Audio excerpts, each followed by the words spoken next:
Welcome to the Injector's Business Blueprint, the show that helps you build a profitable and thriving med spa practice. Here, we don't just talk about overcoming med spa growth challenges, we equip you with firsthand accounts of what we did to help ourselves and our clients build profitable and sustainable practices they love. The next step in building a practice you love starts right now.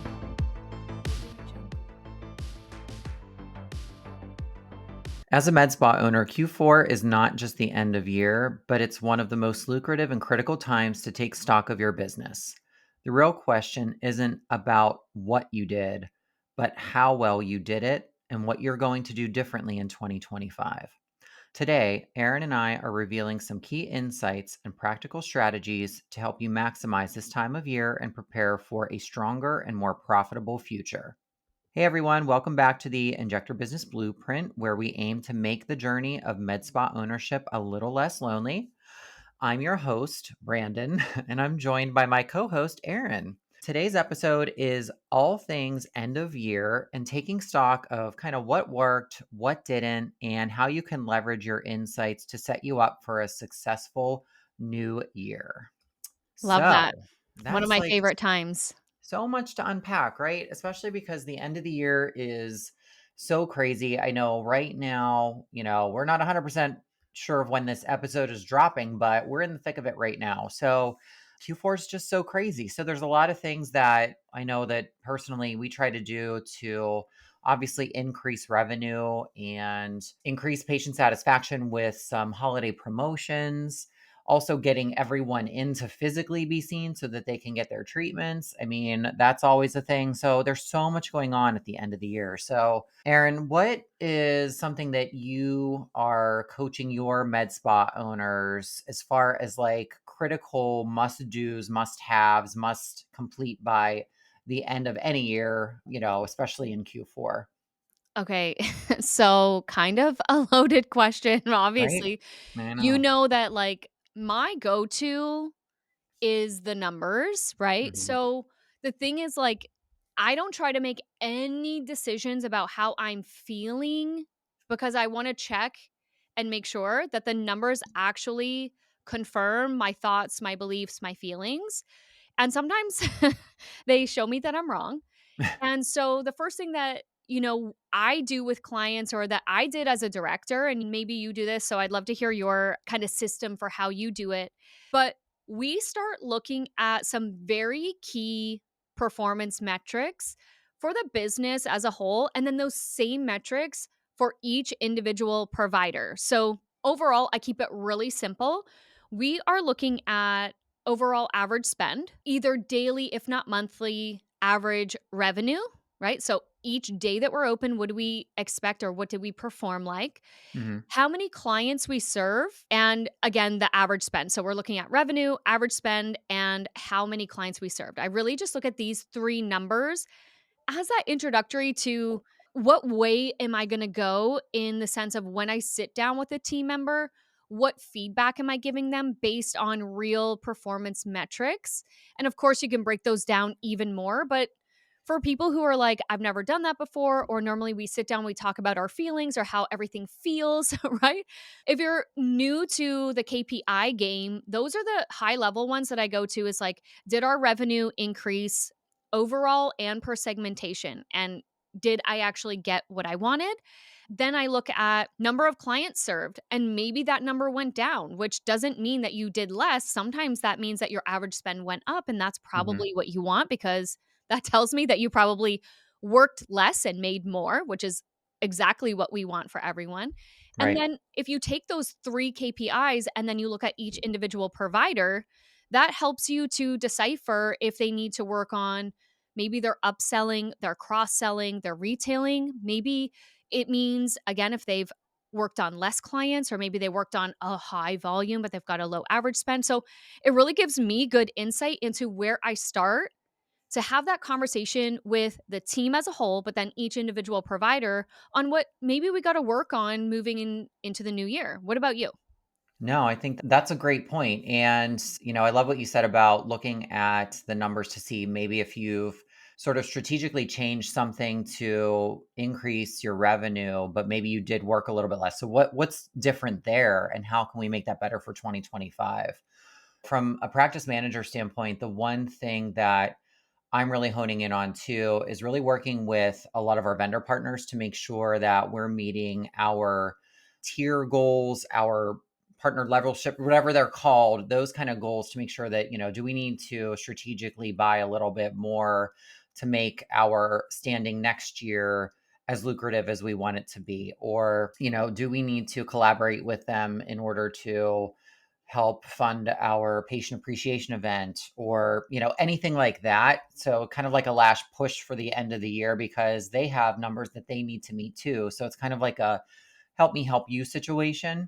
And there's a lot of that happening too. Quite honestly, we are so busy in the day to day that looking in those at the numbers is usually something we do in early January, which isn't probably the best, but we try to take a break to decompress between the Christmas holiday and usually 1 or 2 weeks into January, which I know is not a benefit that everybody has, but it is one benefit that I know that my owner has. So that's amazing.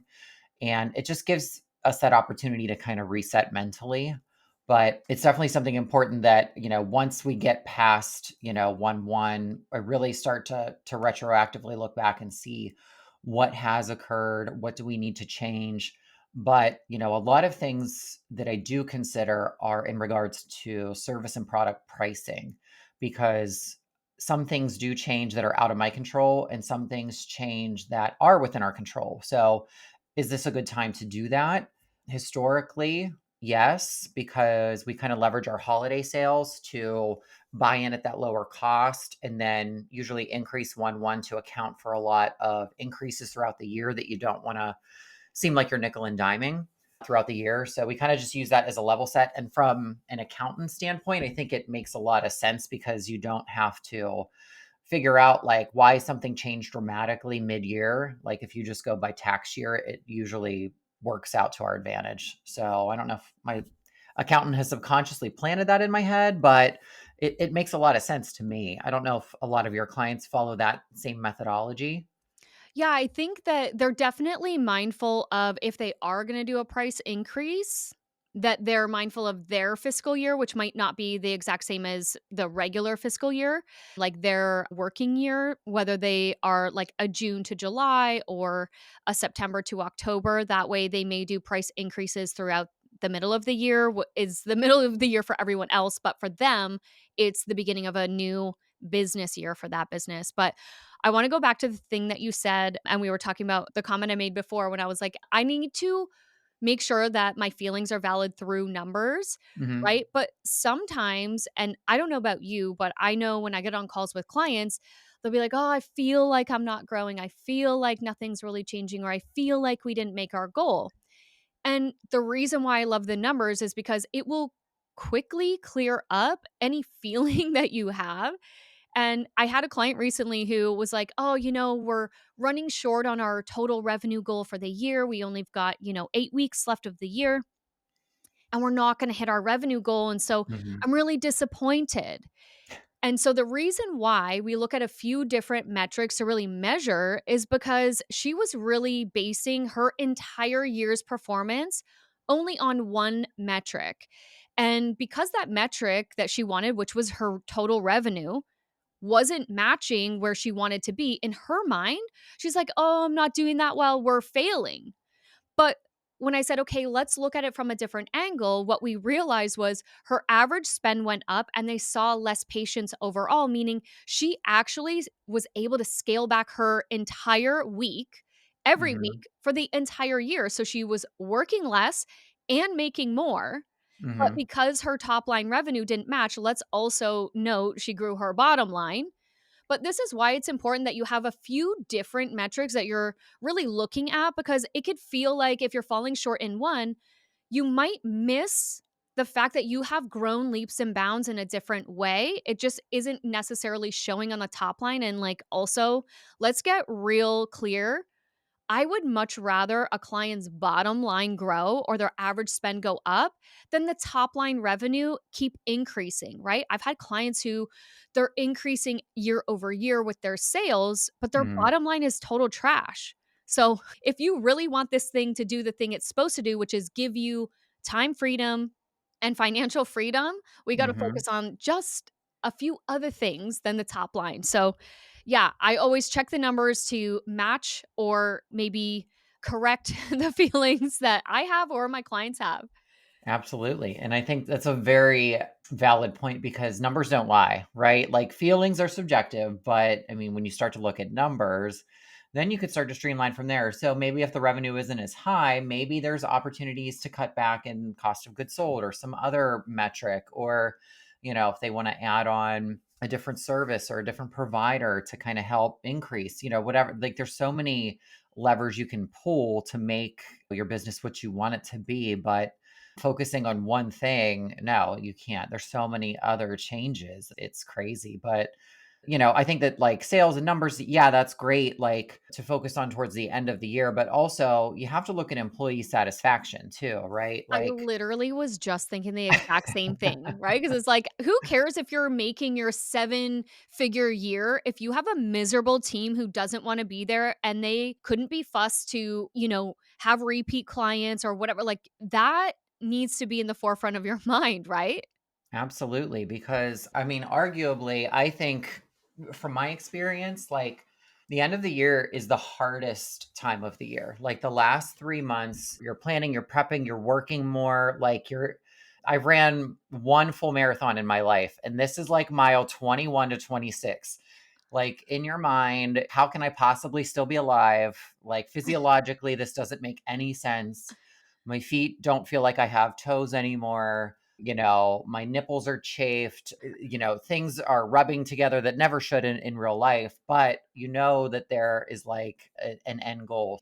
Thinking of that, keeping people motivated to continue to provide that same level of customer service that they're used to, same, quality treatments, but also then on top of that, traditionally offering some sort of holiday promotion on top of it, like adding another layer to your everyday work, and typically having an increased number of patients through your door that are trying to look good for the end of year, travel, holiday parties, family photos, what have you, trying to keep their spirits up when they're doing all this extra work and constantly rescheduling because they forgot about the family pictures. So now they need to come in next week so that they're healed for their family pictures, or I have to reschedule because of travel and the weather. There's so many factors towards the end of the year that are just very taxing on any discipline in the practice. So, some things that we focus on are trying to give that generous amount of time off in between the end of the year and the beginning of a new year.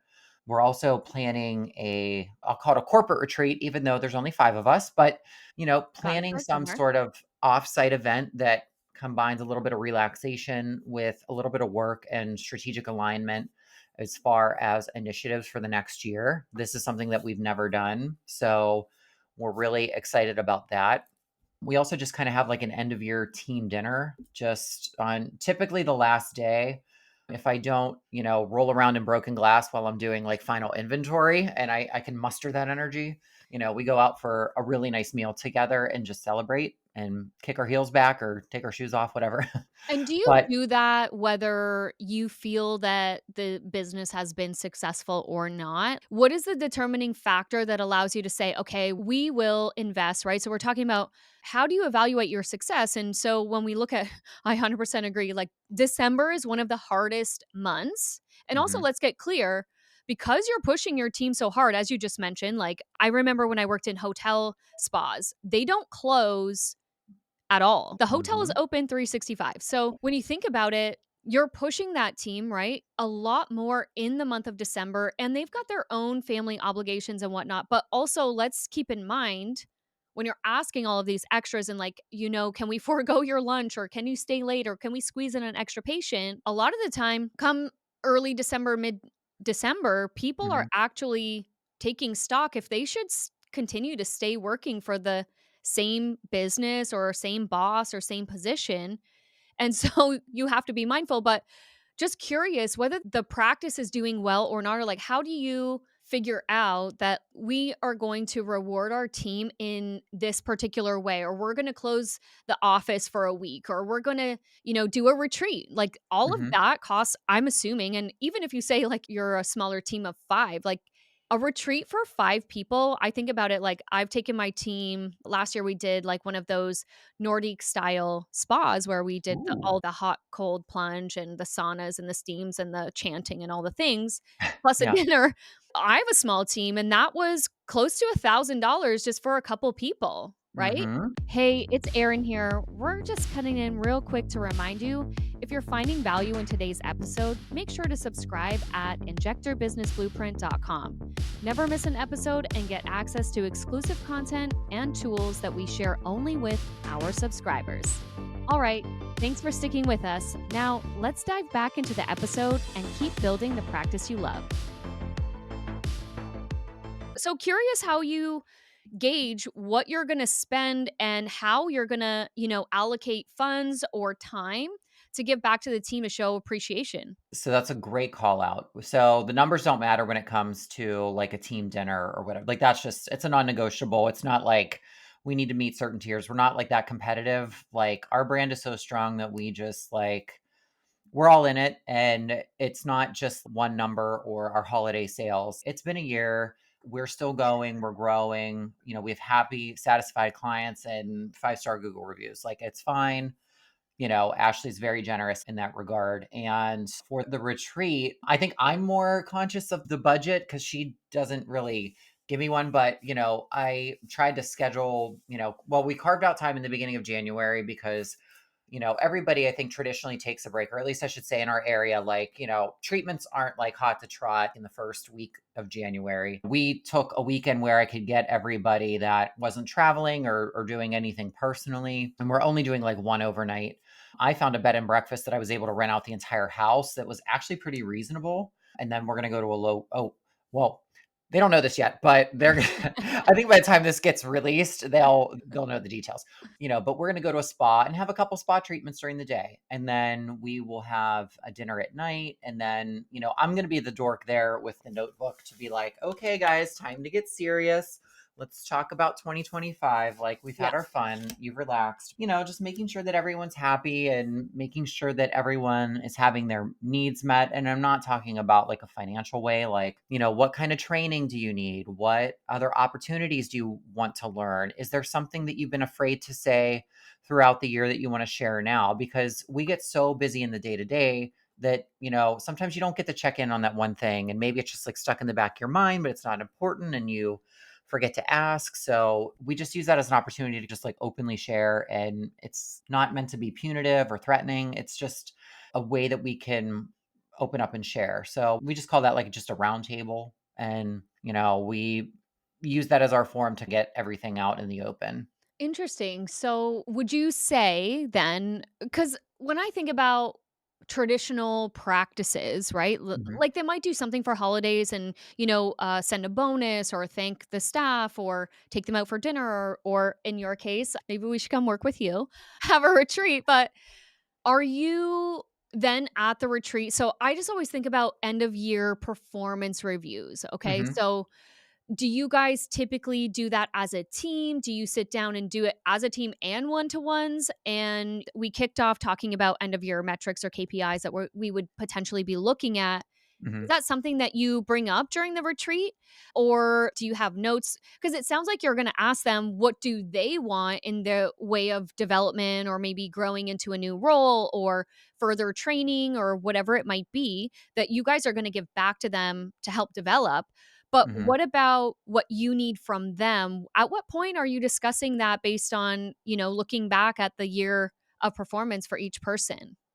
Yeah, absolutely. So I think some things are shared in a one-to-one setting and some things like as a broader, in like a broader setting with all of the team are shared that might be a theme with others. When it comes to financials and stuff, obviously that's one-to-one. Performance overall, I can take a look at some of those service utilization trends to see is there an opportunity that maybe we need to tweak the time of this service or increase that one or we brought on this new service and we thought it was going to be X amount of time, but it's taking us a little bit longer. How do we strategically like weave that in?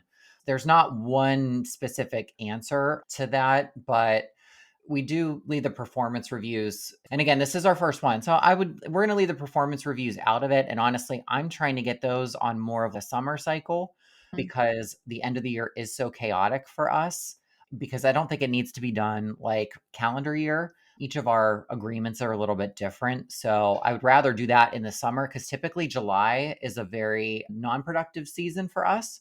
So we typically take like our vacation in July, and people don't like treatments in our area in July anyway. So we kind of use that like July lull as our performance review time.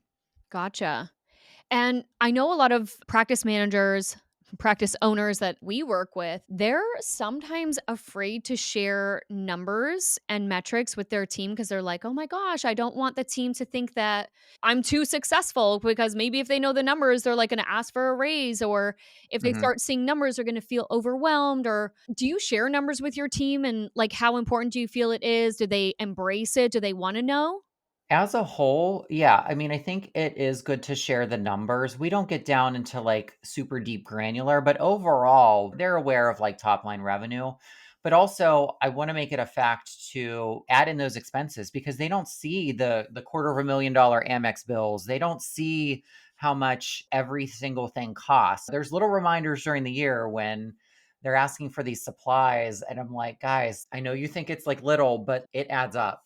Being cognizant of not wasting is something that is a good reminder, but I think it's important to share the numbers Mm. because as a business owner, I hear that all the time in the industry because, it's almost like a fear of showing how successful you are because if you make money, maybe you do want that nice luxury car. I've seen so many people like lambaste it on social media because they bought a Mercedes and they have like a Louis Vuitton bag, but that doesn't mean anything. It's not coming from the business.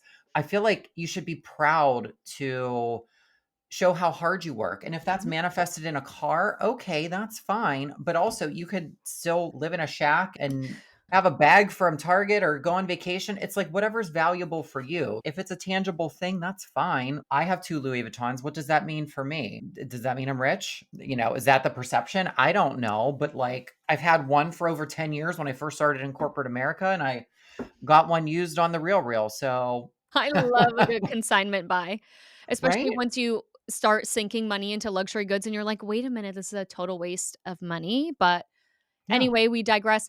I had another question around your performance reviews. So one of the Mhm. things that I always did, and it was just part of the culture working in more of a corporate setting with my teams in different spas that I worked in, was an engagement survey once a year with the team to actually get their feedback on how I'm doing, how the leadership team is doing. Do they feel connected to that Mhm. business? Do they feel proud that they're part of that business? So do you do any kind of associate so mine was always no. I now do it anonymously. Before it wasn't anonymous because HR would tell me who said what. Yep.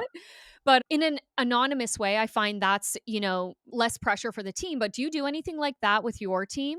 Honestly, no. I probably should, but it's hard with a group of 5 because I could probably figure it out anyway.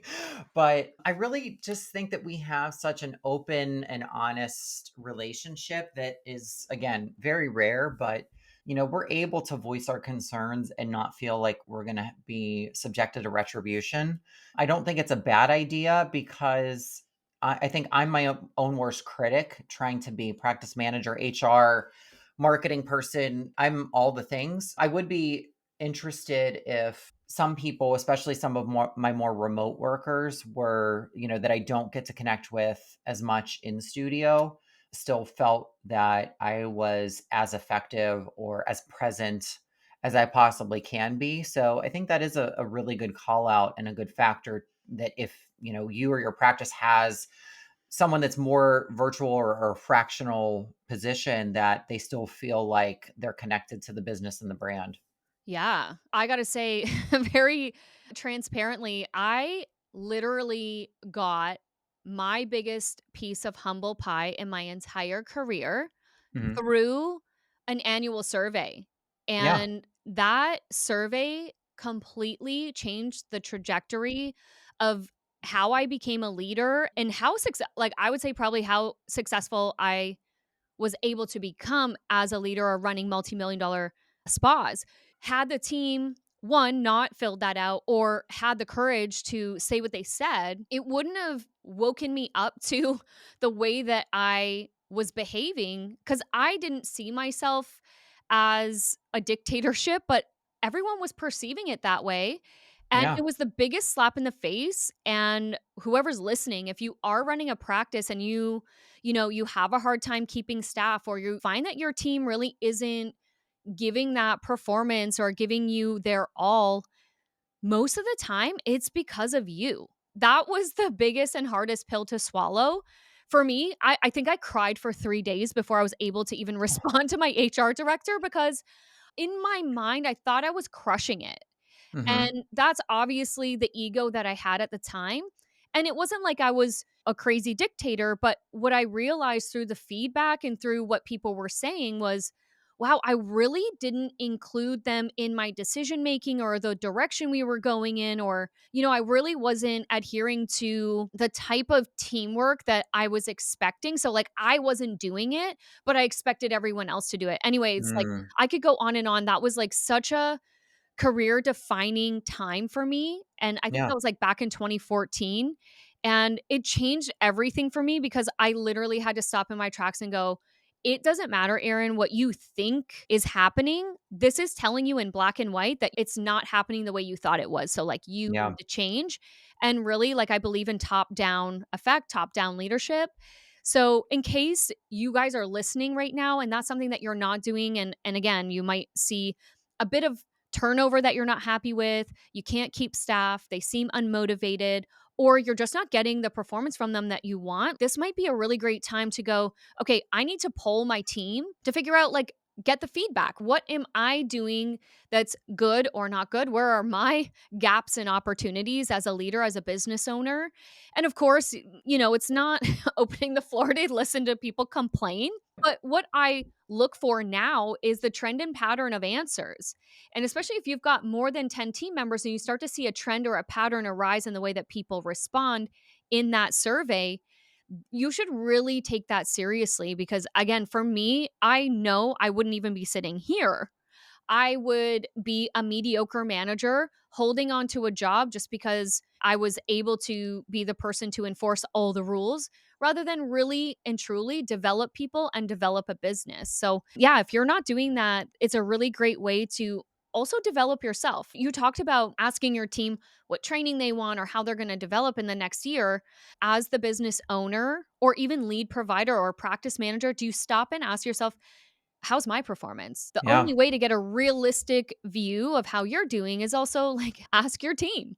So, yeah, I make mine anonymous and I share it with clients all the time because we poll different areas inside of the business, like your position, your sense of belonging, what kind of development you want, what kind of support you get, what you feel about the leadership, and, different areas just to get a more well rounded answer rather than someone just being like, you're shit, right? It has to be a little bit more in depth, like, where can I improve, right?